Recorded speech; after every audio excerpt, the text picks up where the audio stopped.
Сборной России канадцы пока свое звено не меняют. Удаление первое. Да, и удаление у сборной России теперь уже.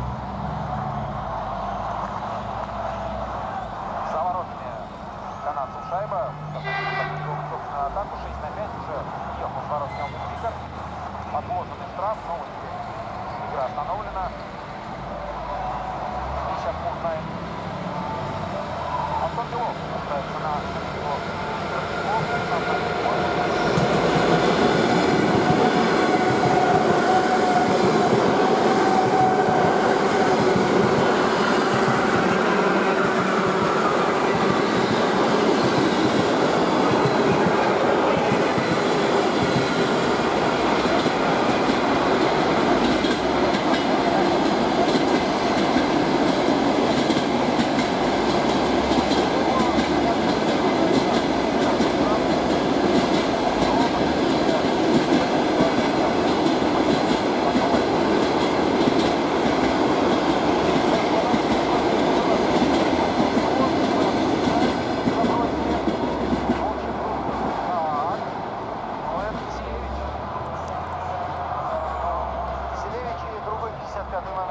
Марк Шайбли из